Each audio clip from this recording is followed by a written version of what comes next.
Welcome back. This tutorial is going to be on how to make your client's screen less complicated when they're requesting an account or when they're filling out a work order.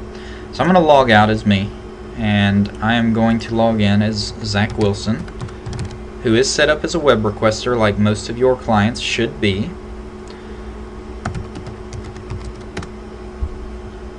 And you'll see what the screen could look like. So when I log in as Zach, I have just a few options, and the one that we're most concerned with is new work order. So when he goes to submit a new work order, clicks on new work order, he has a couple of request types. No, corporate support's the only request type he has. From the request code, he has just a few options: biomed support, corporate support, housekeeping, IT, site visit. And then the information that he fills out is just what's his name, what's his location, the shop, a target start date, target end date, and that's all optional. And then the bulk of what's going to go in here is his notes. So I'm going to say that Zach has questions about how, or please send Kevin to help with Sprocket. And he submits a new work order. And that's it, and that's all the options that Zach has to submit a work order.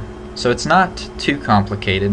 What you have to do to make it easier is you can view one of the earlier training sessions that we recorded on Request Screen Manager, but I'll go through another brief tutorial here real quick. But I have to log out as me, and I have to log back in as Zach, or log out as Zach and back in as me. So where we're going to go is Administration, Work Management, and down to Request Screen Manager. And then, well, I guess I should start somewhere else first. You go to Administration, Work Management, and down to Request Types. Now your request types are most likely work order, preventative maintenance, and maybe a few others. But what you have to decide is what is the request type that they're going to be filling out. Obviously they're not filling out preventative maintenance, so I'll build this tutorial based around work order. So you click on work order, and what you're looking for is this box right here to be checked: viewable by web requester. This is what your users should be whenever they have an account, so that it's very minimal what they see. You check that box, and then you'll hit save and exit. And when you hit save and exit, where I had corporate support as my only drop down, which if you noticed I just exited, that's because corporate support is my only one that I have viewable by web requester checked, because that's the only one I want web requesters filling out. The other ones I fill out. So after that, you can go to Administration, Work Management, and down to Requests. And from the requests, these are that huge number of request codes that you saw some of your clients may have. So you see, I do have a lot of request codes. I have code, incident, room discharge, theft, vandalism, violent, etc., all the way down the page. However, if you search for the request type of corporate support, that's where I only have those few options that are available to my web requesters. So what you could do is create a new request type and call it web requesters, and then just put in a couple of options that you want your web requesters to have right here. And then you'll have to make note of if you created a new request type, or if you're using an existing one. If you click on it, it shows you the default job types, new work order status types. That's going to be important in just a second. So I'm going to go to Administration, Work Management. Now I am going to the Request Screen Manager. From this screen, I have to select the request type. This is what I'm going to change. This is what my web requesters are looking at. If you used work order, type work order here. If you used web requester, type web requester. If you're using corporate support, which is what I'm using, I'm going to type corporate support.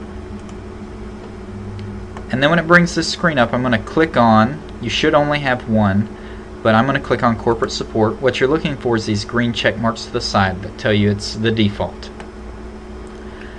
And then this brings up what the options are that the client is going to have to fill out. So you said there's too many drop downs, so you can move them and make it as simple as you want. If I do not want anyone to choose the target start date or target end date, I just drag and drop them from right to left. Depending on your screen resolution, this entire box may be down here underneath the gray, and you'll have to drag up and down instead of left and right. Once you have it filled out the way you want, all you have to do is click on Save Now. And that is going to save it. So now when one of my web requesters fills it out, their only options are going to be these 3 items plus the request code, and then down in the very bottom they'll have an area for their comments still.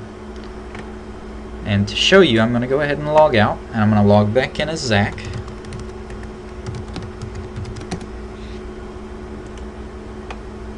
We're going to create a new work order. You see now I only have these 3 options. I can select the request code, which again, there's only a handful of them because these are the only request codes with the request type of corporate support. And they can fill out their notes. I'm going to log out and then log back in as me again. And show you the last thing that you need to check on.